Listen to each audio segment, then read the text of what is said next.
start off, I'm ripping the wood down to the thickness that will become the bowl thickness. After that, I'm cutting 12 segments at 15 degrees each to make up the rings that will make the bowl. With the segments glued in half rings, I can sand the edges so that I have good glue joints between them, and it will compensate for any mistakes made with the miter gauge not being at exactly 15 degrees.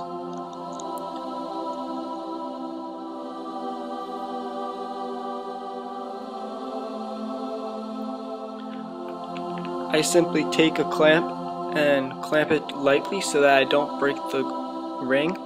I've done it before where I put too much clamping pressure on and the ring will crack and break. So it's best just to use quick clamps because you can really feel how much pressure you're exerting. After the rings are glued in full, I can sand them on the disc sander that I attached to my lathe. It's just 60 grit paper, spray adhesive to a piece of plywood that I trued up. And this gets any irregularities out of the rings.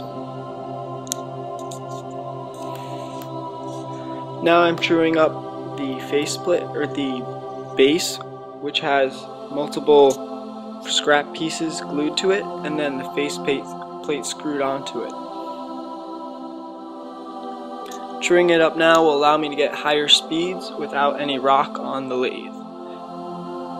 Now that it's warm out, I can glue the segments using my tailstock and putting pressure on it that way, and it works very well.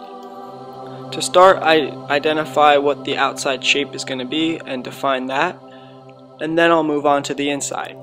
The way I'm doing it is getting the edge of it completely done before I move on to the inside, so I don't have as much vibration because I'm turning this down to 1/8 of an inch. What I'll do is use a square carbide cutter to take off most of the material, and then I'll come back with a heavy-duty bowl scraper that will get it down to the 1/8 of an inch thickness that I'm aiming for.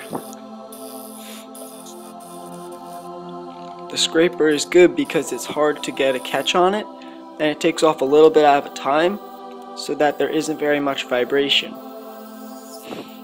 You can see here the chips that are flying and how they're in small shavings. To keep the dust down is to take an ordinary box fan from Walmart or something, and a filter, an air filter for like a house thing, and put it behind it and have it so that the air is sucked in through the fan away from the turning, and when I'm sanding it collects most of the dust, which is really good.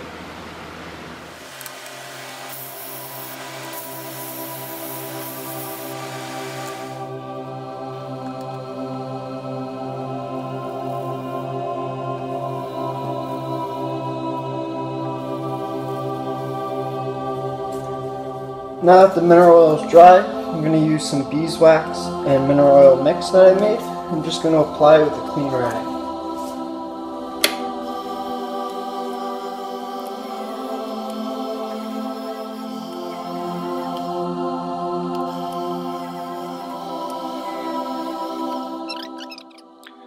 With the finish completely applied, I can now turn down the excess wood on the back of the bowl and cut it off.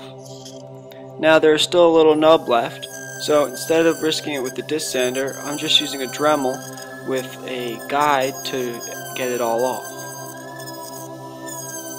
Now with the tenon completely taken off with the Dremel, I can give it a light sanding so that there aren't any major valleys or hills when I put on the cork.